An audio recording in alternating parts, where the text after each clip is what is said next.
What's up, guys? This is Dewey from Suburban Bagger Company. I'm out in the shop tonight. Got shop dogs out here. Wife's outside of the camera. She's a little camera shy tonight. But I wanted to sit out here and shoot a quick little video about the differences and why we only carry American Suspension Air Ride and why we've gone away with the other kits, where those kits were great in their time, but as the bagger scene has progressed, so have the parts that have come along. They've come a long ways and they've gotten a lot better and a lot safer.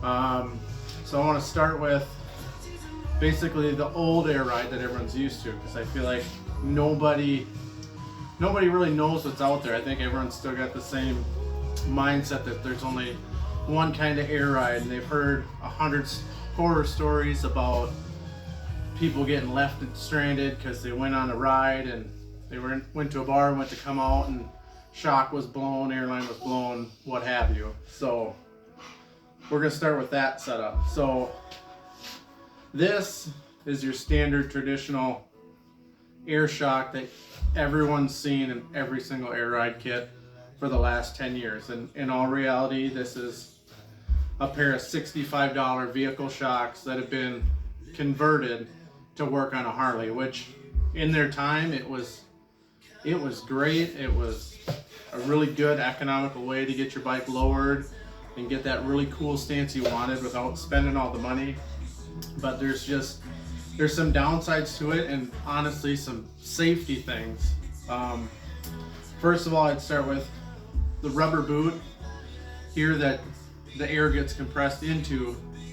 I mean, this is no different than a car tire. Your car tire, most car tires are only, after 7 years, they're deemed unsafe because of the cracks and things that will start to come in the sidewalls from weather, from the sun, heat, cold, etc. This is no different. I mean, I can see these boots are already starting to wear on this kit that we're taking off to put in an American Suspension air ride system. And this is always the most common failure I see on these, is this boot will actually blow out. And a lot of times it's just from airing out all the way, and it'll end up pinching the boot or what have you. And it's just, it worked well in its time. It's just, to me, it's, now there's safer options. I feel like this shouldn't be your go-to at this point. The other thing is the eyes here where they mount to your bike. I'll walk up to the camera and show you here, but you can see that where you're mounted is basically a few spot welds to an eye hook, and that's not a lot to depend on, especially if you're riding two up. And I'll show you here to the American Suspension kit to show you the differences and why I prefer it. When this shock is mounted to your bike, it's mounted solid against your frame, so any flex you're gonna feel in a turn or whatever, the shock body's gonna take that. And that's all gonna stress these welds and the shock itself. When you upgrade to the American Suspension system, it's a fully billet, made in the USA air shock, no external boots to go bad, lifetime warranty shocks, but they have this pivot mount built into the top and bottom of the shock. You can see there that when you have any stress going through a turn or whatever with the bike flexing, the shock is never going to feel that. It's going to be all in that pivot. Your shock will move with the bike, so there's no strain on the shock itself.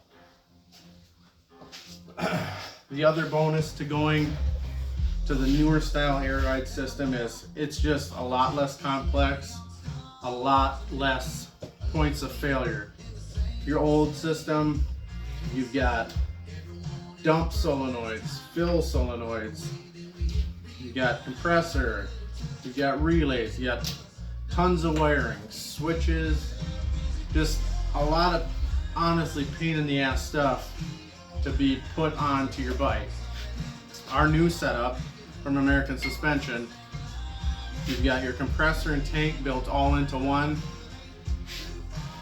It mounts vertically So you can still have dual exhaust and it doesn't interfere. It's fast up. All it is a power and ground wire. You can cut this, run it straight to the battery, or you can plug it into your trickle charger port. And then as far as controls go, you got one billet made in the USA control. They have two options now, one that mounts, this one mounts to the firewall. They do have one now that mounts above your horn cover. And it's just simple. You got 4 air lines that run to it. You got your fill, front, rear, and a dump one. And then to fill it, all you do is pull them out, hold the fill until you have your desired height. Once you lock these in, your system can't drain or lose air from the system. There's no solenoids to bleed off if they get dirt or debris stuck in them and whatnot. I mean, it's a much better setup. And the only downside from this to the other old school, I would say old school at this point, is you do have some better mounting options as far as fill and dump valves, because at that point you can mount your switches wherever you want because it's all based off of a 12-volt system. You don't have to have a physical air line going to it. That's the only negative to this kit, but I think with the new upgraded horn mount, to me it's the best option. I wouldn't, but also at the same time, we do not offer any other systems because I just believe everything else at this point doesn't stack up to the quality you get with American Suspension. That's all I've got for tonight. Thanks for tuning in and checking out the video.